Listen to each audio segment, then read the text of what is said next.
ये देखिए कुछ ऐसे आपको चीजें बताई हुई हैं कि हीट गेन और हीट लॉस के कौन कौन से जराए हैं ऑर्गेनिज्म को, ठीक है। अब सवाल ये पैदा होता है कि कुछ ऑर्गेनिज्म तो ऐसे होते हैं कि जो कि रेगुलेटर्स होते हैं। रेगुलेटर्स मतलब वो अपनी हीट को बैलेंस कर लेंगे किसी ना किसी तरीके से, कब लॉस करना है कब गेन करना है। लेकिन हीट गेनिंग और हीट लॉस के जो सोर्सेज होते हैं एक्टोथर्म्स में, वो कौन कौन से होते हैं, उनमें एक चीज आ जाती है रेडिएशन। अब ये आपके सामने एक अदद ऐसा ऑर्गेनिज्म है जो रेप्टाइल है, और रेप्टाइल के बारे में मोस्टली आप क्या पढ़ते हैं कि ये एक्टोथर्म्स होते हैं, ठीक है। ये एक रेप्टिलियन ऑर्गेनिज्म आपके सामने है और रेडिएशन के जरिए ये हीट गेन कर सकता है। और आपको पता है रेडिएशन कौन सी होती है, सनलाइट से आने वाली जितनी एनर्जी होती है वो रेडिएशन एनर्जी होती है, वो इसके जरिए हीट गेन करता है, हीट गेन इसके जरिए करता है और अपनी बॉडी को वार्म कर लेता है। इधर आइए एक और डायग्राम आपको दिखाता हूँ। ये एक अदर लिजर्ड है। अर्ली मॉर्निंग में हीट गेन करने के लिए इसने सिर्फ जो है ना वो सर बाहर निकाला हुआ, क्योंकि बाहर का टेम्परेचर अभी इतना ज्यादा नहीं है, लिहाजा बाकी बॉडी से हीट लॉस हो सकती है। तो इसने अपनी बॉडी का एक ऑर्गन जो है वो बरों से आउटसाइड मूव किया हुआ है, ताकि जो धूप उसको आ रही है वो गेन हो जाए, वो इसके हेड के जरिए गेन हो जाए, ठीक है। इसके बाद आइए नेक्स्ट पे।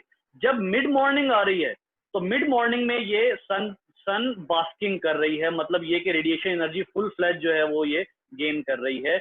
और जैसे ही नून का टाइम आता है, मतलब जैसे ही आता है दोपहर का टाइम, अब देखिए अब जो हीट है वो इसके लिए लीथल है। अब वो हीट ज्यादा खतरनाक हो सकती है क्योंकि वो हीट बहुत ज्यादा आ रही है, रेडिएशन बहुत ज्यादा हो रही है, लिहाजा अब istirahat फरमाई जा रही है, अब स्टोन के नीचे आराम फरमाया जा रहा है। और ये जो रेत है ना इसके नीचे, अब आइए अगली टर्म के ऊपर। दूसरी बात आती है कन्वेक्शन, सॉरी दूसरी बात आती है कंडक्शन। ये ऑर्गेनिज्म अगर सूरज से बच रहे होते हैं तो सरफेस से हीट ले रहे होते हैं। अब ये वाली जो लिजर्ड है ये क्या कर रही है, ये कंडक्शन का फिनोमिना फॉलो कर रही है। यहां पर क्या थी, यहां थी रेडिएशन, यहाँ रेडिएशन थी, यहाँ कंडक्शन हो रही है। क्यों, अब ये बजाय डायरेक्ट सन में बैठने के, ये सन से हीटेड ऑब्जेक्ट से हीट ले रही है, ताकि जो सन से डायरेक्ट आने वाली हीट है वो इसको डैमेज ना करे। ये कंडक्शन का फिनोमिना फॉलो कर रही है। तो इस तरीके से हीट एक और तरीका है गेन करने का। तीसरा क्या है, अच्छा फिर अगर ज्यादा हीट अप हो जाते हैं तो एक तरीका क्या है, हीट लॉस कर दिया जाए। अब हीट लॉस के लिए थर्मो रेगुलेटर्स तो है नहीं है कि लॉस कर सकें, तो फिर ये एयर के जरिए जो है कन्वेक्शन, कन्वेक्शन क्या होता है कि इनके जिस्म के पास से जो हवा गुजरती है वो वार्मथ को लेकर उस हीट को रिमूव कर देगी उसकी बॉडी के ऊपर से, ठीक है। अगर अगर जो है ये खतरा है कि बॉडी ज्यादा हीट अप हो गई है तो।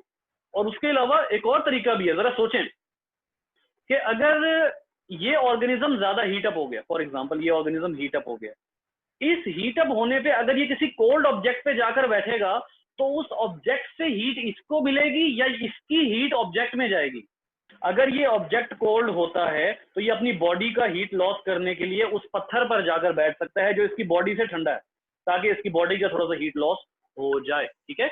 और इसी तरीके से इवेपोरेटिव लॉस भी होता है। कुछ लिजर्ड्स होती हैं जिनमें जो है वो इवेपोरेटिव लॉस होता है। पसीना तो, पसीने का मैकेनिज्म तो नहीं है, लेकिन इनकी बॉडी ड्राई नहीं होती, थोड़ी सी वेट होती है, जिसकी वजह से जो इनकी बॉडी का होता है वाटर होता है वो अगर ड्राई हो जाता है तो आपको अच्छे तरीके से पता है कि जैसे ही वाटर जो है वो वेपर्स में चेंज होता है, तो वाटर वेपर्स में चेंज होने के बाद कौन सा इफेक्ट छोड़ता है, कूलिंग इफेक्ट।